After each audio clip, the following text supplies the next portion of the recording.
Hello, everyone. Welcome back to the channel. Matt with Green Bar Trading. So, yesterday was obviously a rough day.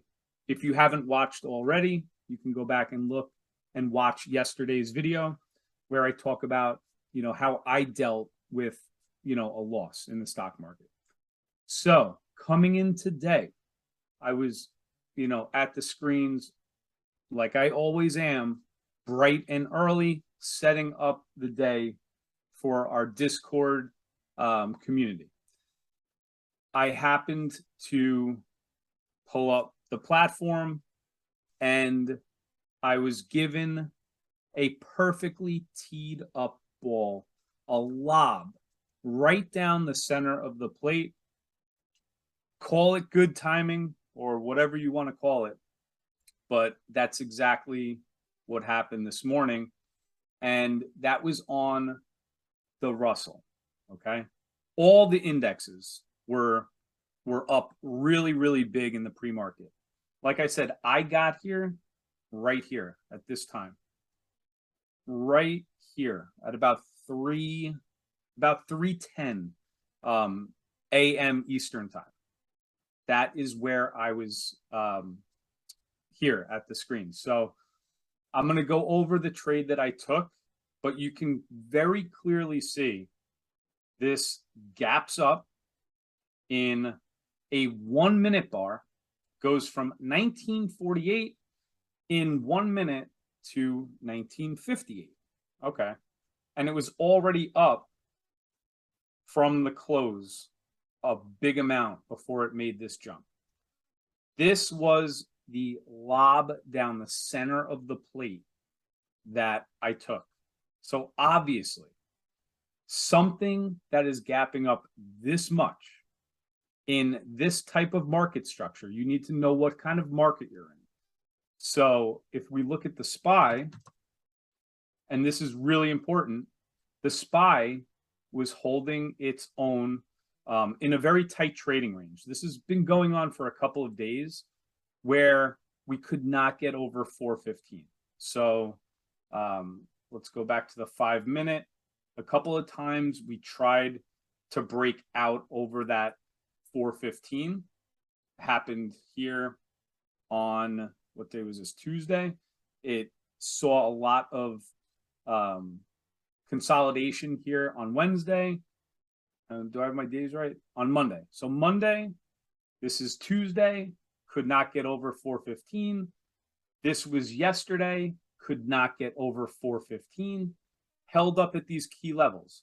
These key levels are things that I post every single morning. So I'm very well aware of market structure. And the last 2 days, we saw very small volume, very light volume. So for the market, for the SPY to break this level of 415 and not only break that level, but break a very key level at 417, right? This is right where I take my trade short.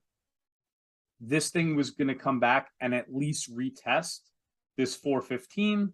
That's exactly what happened.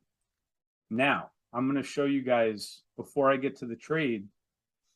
This is exactly, so this is the stuff I'm doing. You can see here, 3:41 in the morning.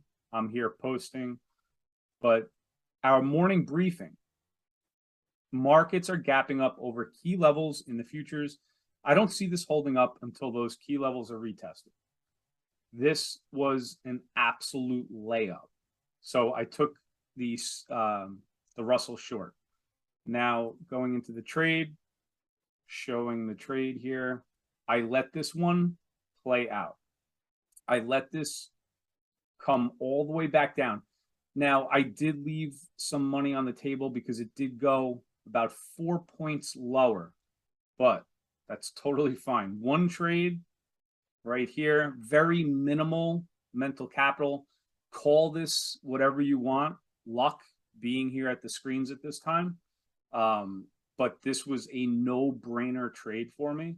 So one trade, $400, a nice win, especially after yesterday. Now, somebody had posted on our comments yesterday under the video on YouTube. I thought it was a very smart comment by Jesse. You know, he had said after he takes a really bad day, he'll come in the next day, not even take a trade, maybe take a couple of days off, and then come back to the screens, which I really thought was a very smart thing to do. And I almost did that. So if I opened up the platform here and this was not the situation, I would not have taken the trade. I really would not have taken a trade. This is an A+ setup right here. You have to take this trade. And that's why I come in every morning. So I would have been really, really frustrated if I did not see this morning, because this was just, you know, look at this. It pops up, consolidates, and then at 5 a.m. comes right back down. Once all the US traders start to wake up, once the UK markets start to pull on back because they went up, you know, what goes up doesn't always have to come down, but they a lot of times will retest where it came from. All right, so that's it. Like I said, one trade, $400, was a great rebound from yesterday. So hit the thumbs up for the video. I appreciate you guys watching and commenting. Really means a lot. Take care. I'll see you on the next one.